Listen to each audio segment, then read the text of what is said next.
नमस्कार दोस्तों, SN electrical academy के यूट्यूब चैनल पे आप सभी का स्वागत है। दोस्तों, यूपीपीसीएल टीजी 2 की प्रिपरेशन करने वाले स्टूडेंट के लिए हमने स्पेशल न्यूमेरिकल क्वेश्चनों की सीरीज चला रखा है। इस सीरीज का मेरा पार्ट नंबर 22 है। इससे के पहले के पार्ट को यदि आप नहीं देख पाए हैं तो चैनल पे प्लेलिस्ट है, वहाँ से आप कंप्लीट वॉच कर सकते हैं। साथ ही साथ वीडियो अच्छी लगे तो वीडियो को लाइक कीजिए और अपने दोस्तों में भी वीडियो को शेयर कीजिए। साथ ही साथ जो भी स्टूडेंट चैनल पे पहली बार होंगे प्लीज़ चैनल को सब्सक्राइब जरूर कर लेंगे, साथ ही साथ बेल आइकन को भी प्रेस कर लेंगे ताकि जो भी वीडियो चैनल पे अपलोड हो उसका नोटिफिकेशन आपको सबसे पहले मिल सके। तो चलिए बिना देर किए हम आज के क्वेश्चनों को स्टार्ट करते हैं और ये रहा आपके स्क्रीन पे पहला नंबर क्वेश्चन। आप सब स्टूडेंट स्क्रीन पे फर्स्ट नंबर क्वेश्चन को देख रहे होंगे कि एक 220 वोल्ट डीसी मोटर के आर्मेचर प्रतिरोध 0.2 ओम है और बैक ईएमएफ का मान 215 वोल्ट है, तो फिर आर्मेचर धारा का मान क्या होगा। ये जो वोल्टेज दिया गया है 220 वोल्ट, ये टर्मिनल वोल्टेज है। 215 वोल्ट है, ये बैक ईएमएफ ईवी का मान है और 0.2 जो है ये आर्मेचर रेजिस्टेंस का है। तो मोटर के केस में जो इक्वेशन बनता है टर्मिनल वोल्टेज के रूप में, तो वो क्या है कि V equal to E B plus I A R A होता है। अब यहाँ पे देखिए टर्मिनल वोल्टेज दिया गया है 220 volt equal to back EMF दिया गया है 215 वोल्ट प्लस आर्मेचर करंट हमें कैलकुलेट करना है और आर्मेचर रेजिस्टेंस जो है वो 0.2 दिया है। अब देखिए 215 को इधर करेंगे तो माइनस होगा, अर्थात 220 माइनस 215, आंसर यहाँ 5 आएगा equal to I A into 0.2 हो जाएगा। अब क्या करेंगे कि यहाँ से आई निकालेंगे तो ये वाला पोर्शन इसके भाग में चला जाएगा, यानी क्या कह सकते हैं हम कि आई ए इक्वल टू 5/0.2 हो जाएगा। अब ये पॉइंट हटाएंगे तो ऊपर 0 बढ़ जाएगा, तो ऊपर 50 हो गया और 2 से इसको कैंसिल आउट करेंगे तो 25 हो जाएगा। यानी आर्मेचर करंट का मान कितना आया, 25 एम्पियर आएगा। ऑप्शन नंबर देखिए सी में दिया गया है 25 एम्पियर, ऑप्शन नंबर सी बिल्कुल करेक्ट आंसर हो जाएगा। अगला नंबर क्वेश्चन, अगला जो क्वेश्चन है प्यारे साथियों सेकंड नंबर की, एक डीसी मोटर की पूर्ण भार दक्षता 0.8 है जो 200 वोल्ट पर 2 किलोवाट का भार ले सकती है। मोटर की पूर्ण भार करंट ज्ञात कीजिए। फुल लोड करंट कैलकुलेट करना है। तो देखिए इसकी ये इफिशियंसी है, इसके बाद इसका वोल्टेज जो है वो 200 वोल्ट है और P जो है वह 2 किलोवाट है। तो भार धारा कैलकुलेट करना है। तो power equal to V I cos phi कर देंगे। अब यहाँ से क्या करेंगे कि यही लोड करंट हमें ज्ञात करनी है, तो यहाँ से IL का मान हम निकालेंगे तो क्या हो जाएगा, P/V कास फाई हो जाएगा। अब यहीं पे इफिशियंसी भी हम रख देंगे जो कि यहाँ पे दिया गया है 0.8, तो हमारे पास तो ये फार्मूला कैलकुलेट हो गया। अब इसी में मान पुट करने हैं हमको, तो देखिए यहाँ पे पुट इसका हम मान करते हैं। P का मान कितना दिया गया है, तो 2 किलोवाट। तो 2 किलोवाट को वाट में चेंज करेंगे तो इंटू 1000 कर देंगे, क्योंकि 1 किलोवाट में 1000 वाट होता है। तो 2 इंटू 1000 अपान, अब यहाँ पे वोल्टेज रखना है, तो वोल्टेज कितना है 200 वोल्ट है, इंटू इफिशियंसी कितनी है 0.8 दिया गया है। अब देखिए कैलकुलेशन करते हैं तो 2 जीरो से ये 2 जीरो कैंसिल आउट हो जाएगा। अभी यहाँ 1 जीरो बचा है क्योंकि 1000 था, ये 2 से 2 कैंसिल आउट हो जाएगा। अब देखिए नीचे में 0.8 है तो इस पॉइंट को हटाएंगे तो ऊपर 1 जीरो बढ़ा देंगे, यानी टोटली ऊपर में कितना हो जाएगा, तो 100 हो जाएगा। क्लियर।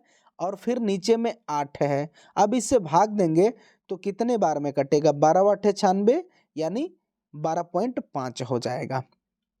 हमने क्या निकाला, लोड करंट निकाला, तो इसका मात्रक एम्पियर हो जाएगा।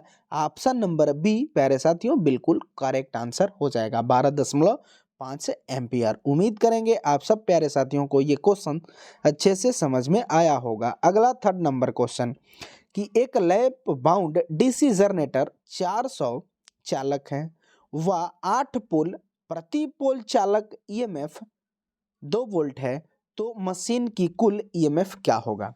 क्वेश्चन को ध्यान से समझिएगा। एक डीसी जनरेटर है और इसमें बाइंडिंग जो की गई है वो लैप बाइंडिंग की गई है।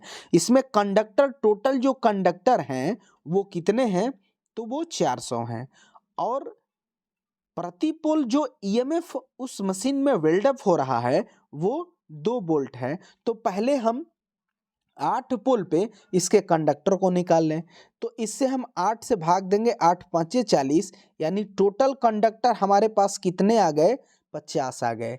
अब इसमें कह रहा है कि प्रति कंडक्टर 2 वोल्ट का वोल्टेज बिल्डअप होता है, तो हमारे पास इतने कंडक्टर हैं तो प्रत्येक में 2 होगा, तो कितना मान होगा, तो टोटल कंडक्टर की संख्या इनटू एक कंडक्टर में वोल्टेज बिल्डअप 2 वोल्ट है, जैसा कि क्वेश्चन में दिया गया है। तो यहाँ से क्या हो जाएगा, 5 दूनी का 10 और 1 0, 100 वोल्ट वोल्टेज बिल्डअप होगा। ऑप्शन नंबर ए में देखिए दिया है 100 वोल्ट, ऑप्शन नंबर ए बिल्कुल करेक्ट आंसर हो जाएगा। अगला क्वेश्चन, अगला जो क्वेश्चन है 4 नंबर की एक 4 पोल डायनेमो वेव बाउंड 51 स्लॉट 20 चालक प्रति स्लॉट है, 357 वोल्ट उत्पन्न होता है, तो 8500 आरपीएम पर प्रति पोल फ्लक्स क्या होगा। इसमें पोल की संख्या दिया गया है 4 पोल और स्लॉट जो है वो 51 है और 20 चालक प्रति स्लॉट रखे गए हैं। इसमें वोल्टेज यानी बैक ईएमएफ जो जनरेट हो रहा है वो 357 वोल्ट है और यह मशीन जो है वो 8500 आरपीएम पर रोटेट कर रही है, तो फ्लक्स क्या होगा। आप सब इक्वेशन पढ़े होंगे प्यारे साथियों, EB equal to phi ZNP/60A होता है। अब इसमें देखिए EB हमें दिया गया है बैक ईएमएफ होता है जो कि दिया गया है 357। फाई हमें कैलकुलेट करना है फ्लक्स का मान, जेड जो है चालक की संख्या है, एन जो है इस मशीन की गति है, रोटेशन जो कि 8500 दिया गया है, पोल संख्या 4 है और ए जो है पैरेलल रास्तों की संख्या होती है। इसी पे ध्यान देना है कि ए का मान कैसे रखेंगे। तो ये होता है कि लैप वाइंडिंग के केस में जितने पोल होंगे उतने पैरेलल रास्ते होंगे। तो अगर पोल 4 है तो अगर वाइंडिंग लैप होती तो यहाँ पैरेलल रास्ता भी 4 होता, लेकिन क्वेश्चन जो है ना बाइंडिंग में दिया गया है वेव बाइंडिंग, तो वेव बाइंडिंग में पोल की संख्या कितनी भी हो पैरेलल रास्तों की संख्या सदैव 2 ही होती है। अब इसी में पुट करना है, तो देखिए EB का मान 357 हो जाएगा इक्वल टू फाई का मान हमें कैलकुलेट करना है और Z का मान कितना हो जाएगा, तो टोटल स्लॉट कितना है 51 है और चालक कितने हैं तो 20 हैं, तो टोटल चालक की संख्या हम निकालेंगे तो स्लॉट इंटू चालक कर देंगे, यानी 51 इंटू 20 कर देंगे, ये टोटल चालक Z का मान हो जाएगा। स्पीड जो दिया गया है वो 8500 दिया गया है, इंटू पोल की संख्या देखिए 4 है तो यहाँ 4 रख देंगे, अपान 60 इंटू ए का मान, ए का मान में देखिए वेव बाइंडिंग है तो वेव बाइंडिंग में जो पैरेलल रास्तों की संख्या होती है वो हमेशा 2 होती है। अब इसी को कैलकुलेट हमें करना है, तब देखिए 20 तिहाई 60 हो जाएगा और ये 3 से कटाएंगे 17 तिया 51 हो जाएगा। अब ये 17 से कटाएंगे तो 17 दूनी का 34 और 17 एकम 17 हो जाएगा, 21 बार में कट गया।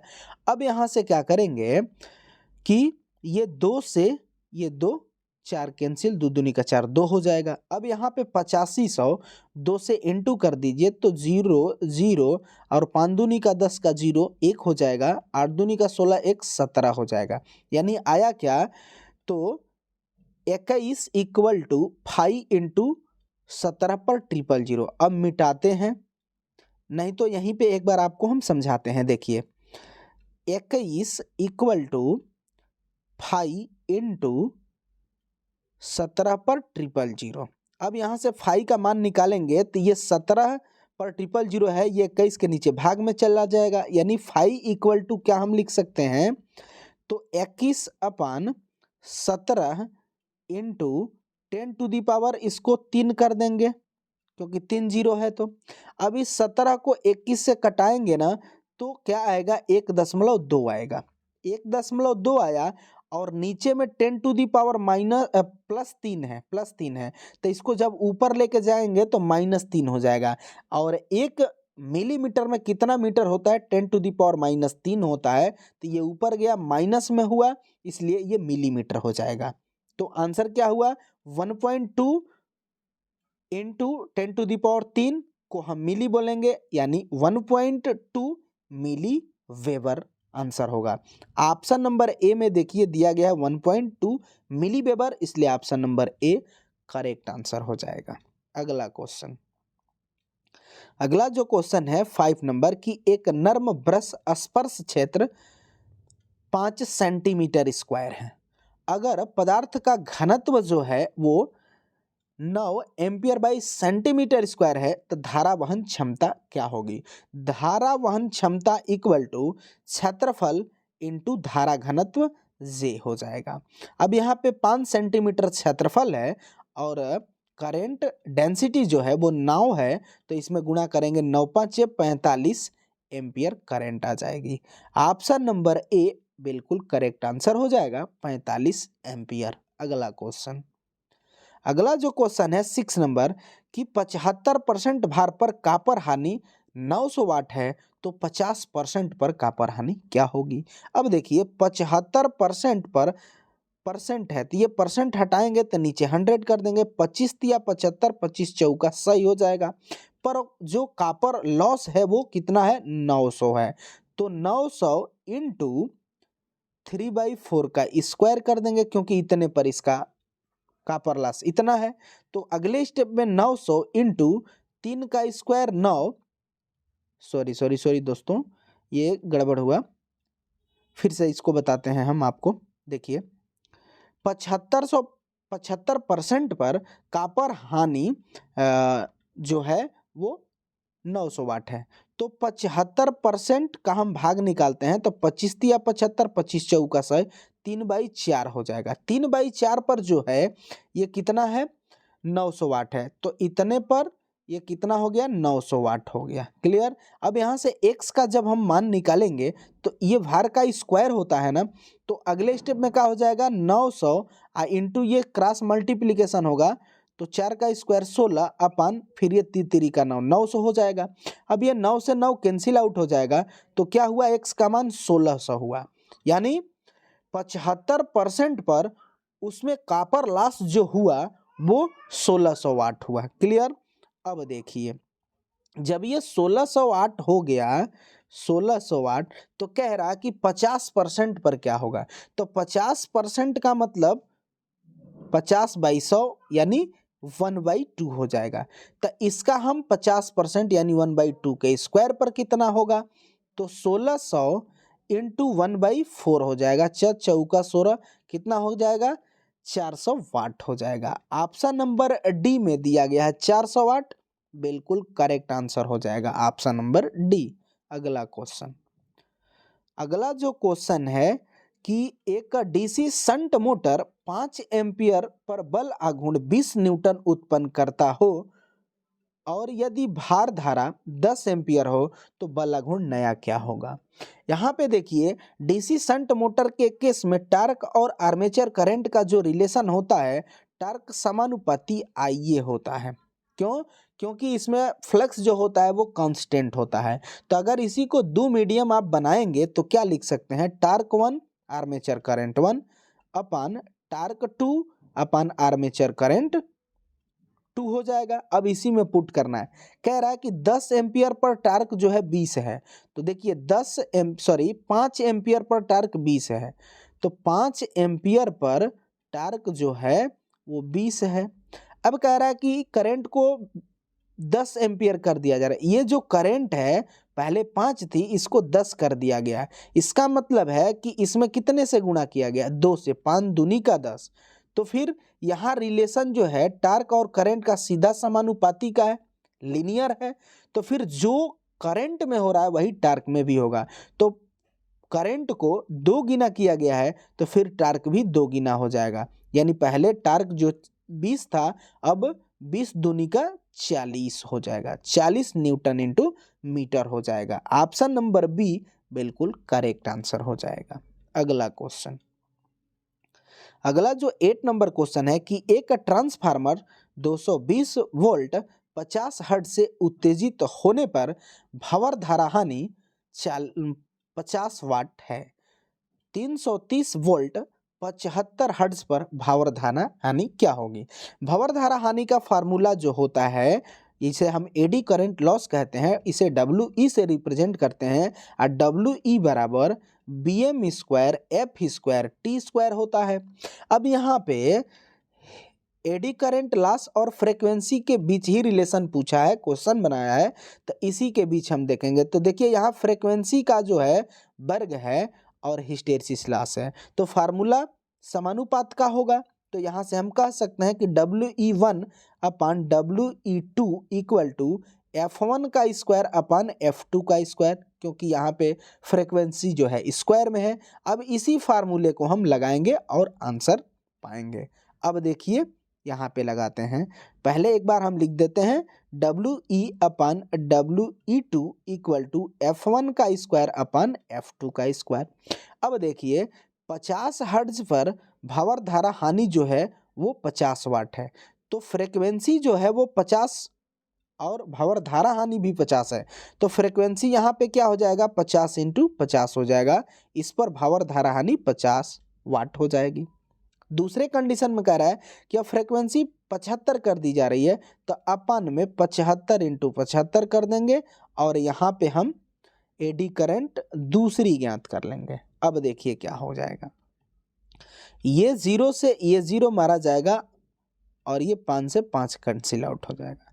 अब देखिए 25 दूनी 50 अब 25 तिया 75, क्लियर। अब क्या करेंगे कि WE2 into 2 equal to 75 into 3 हो जाएगा, तो इसमें गुणा कर दीजिए, यानी हम कह सकते हैं कि 2WE2 इक्वल टू 15 1 और 7 का 21 और 1 22 हो जाएगा 225।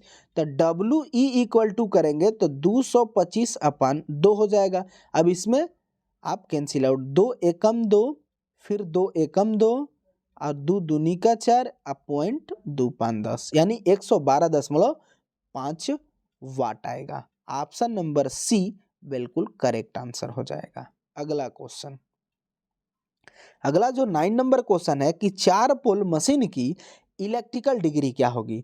तो इलेक्ट्रिकल डिग्री इक्वल टू होता है पोल इंटू 180।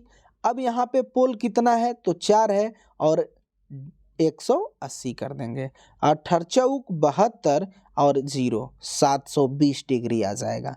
ऑप्शन नंबर सी बिल्कुल करेक्ट आंसर हो जाएगा।